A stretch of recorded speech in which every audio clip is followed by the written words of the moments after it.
Olá! Vamos mergulhar hoje numa questão que é, no mínimo, fascinante. Se a nova aliança em Cristo sempre foi o plano A, por que raios existiu a antiga aliança? Será que foi um desvio de rota? Um erro de cálculo? A perspectiva que a gente vai analisar hoje diz que não. Na verdade, ela foi uma peça-chave absolutamente essencial nesse quebra-cabeça. Então a grande pergunta é essa, né? Por que Deus simplesmente não inaugurou a nova aliança logo depois da queda de Adão?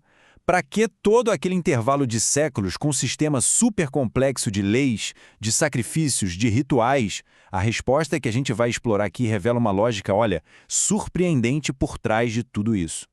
Certo. Vamos destrinchar essa ideia. O ponto central é que a antiga aliança nunca foi um plano B. De jeito nenhum. A melhor forma de pensar nela é como um grande projeto pedagógico, sabe?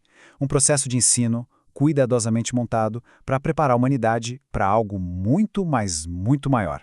Basicamente, foi uma imensa sala de aula. E essa ideia de sala de aula divina é o nosso primeiro grande ponto. Vamos entender como a antiga aliança funcionou como um verdadeiro método de ensino, só que em escala histórica. O apóstolo Paulo resumiu isso de um jeito brilhante. A palavra original em grego para tutor aqui é paidagogos. E olha que interessante, o paidagogos era um escravo que tinha uma única função: levar a criança em segurança até a escola. Ou seja, a lei não era o destino final, mas o guia que nos pegaria pela mão e nos levaria até o verdadeiro mestre. Tá, mas como funcionava essa educação na prática? Era um processo de 3 etapas bem claras. Primeiro, a lei era como um espelho de altíssima definição, mostrando para todo mundo a real natureza do pecado. Segundo, ao tentar seguir essa lei à risca, a humanidade batia de frente com a própria falha, com a própria incapacidade. E terceiro, essa consciência da própria incapacidade criava um desejo, um anseio profundo por um Salvador. Isso aqui reforça demais o primeiro passo. A lei não foi criada para curar o pecado, mas para diagnosticá-lo. Sem ela, a humanidade talvez nunca entendesse a gravidade da sua condição.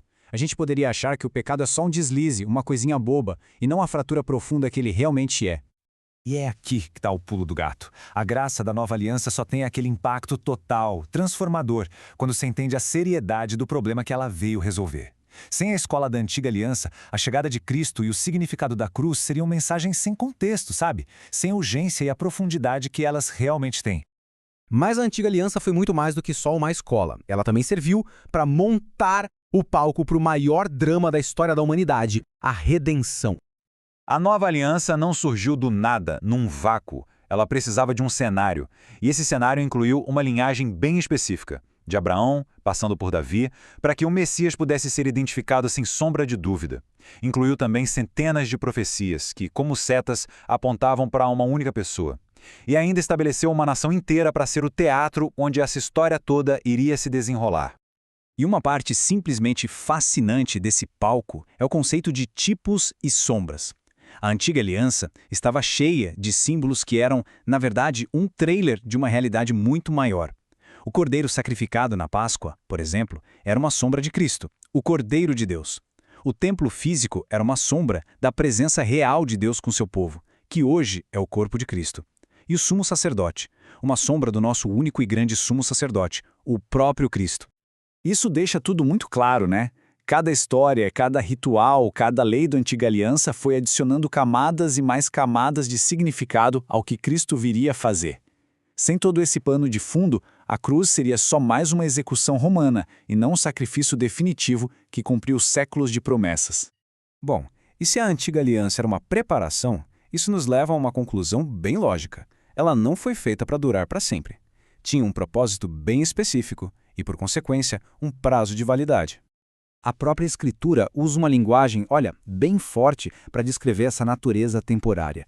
Expressões como aliança de morte ou prestes a desaparecer não diminuem a importância que ela teve, mas definem o seu papel. Era um contrato com data para acabar, projetado para cumprir sua missão e então dar lugar à realidade que ela mesma anunciou por tanto tempo. Dentro da perspectiva teológica que a gente está analisando, conhecida como preterismo, essa aliança tem um tempo de vida bem definido. Ela começa com Moisés, lá no Monte Sinai, atinge seu clímax, seu cumprimento, com a vida, morte e ressurreição de Cristo, e o seu sistema ritual e nacional é visto como encerrado com o juízo sobre Jerusalém no ano 70 depois de Cristo, marcando o fim definitivo daquela era. E por que essa data de 70 depois de Cristo é tão crucial para essa visão? Porque a aliança continha promessas específicas de bênçãos e também de maldições para a nação de Israel. O cumprimento dessas promessas, incluindo o juízo sobre a geração que rejeitou o Messias, é entendido como a conclusão final dessa aliança, abrindo de vez o caminho para a manifestação plena da nova aliança. Isso tudo se encaixa num conceito teológico maior, chamado de revelação progressiva. Pensa assim, é como criar um filho. Você não entrega as chaves do carro para um bebê de 2 anos. Da mesma forma, Deus foi revelando o seu plano para a humanidade em etapas, conforme ela amadurecia o suficiente para compreender e receber a fase seguinte. E as palavras do próprio Jesus meio que batem o martelo nessa ideia. Ele não veio para descartar a antiga aliança como se fosse um erro, mas para ser a sua realização perfeita, o alvo para onde toda a lei e os profetas sempre apontaram. Cumprir não é cancelar, é levar algo ao seu propósito final. Então, para a gente amarrar tudo, a tese central é bem clara. O tempo da antiga aliança não foi um período de espera, um atraso no plano de Deus. Foi, na verdade, a fundação. Uma fundação indispensável.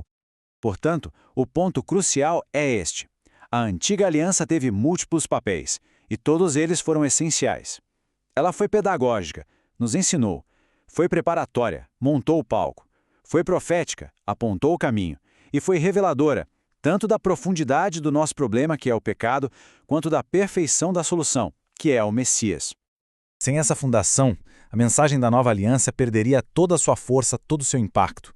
Seria como ter a resposta para uma pergunta que nunca foi feita ou a cura para uma doença que nunca foi diagnosticada. A antiga aliança deu à nova aliança seu contexto, seu significado e seu poder transformador. Isso tudo nos deixa com uma pergunta final para a gente refletir. Se todo aquele sistema complexo era o degrau de preparação, e nós agora vivemos na realidade para a qual ele apontava, o que realmente significa na prática viver plenamente na liberdade e no poder da nova aliança?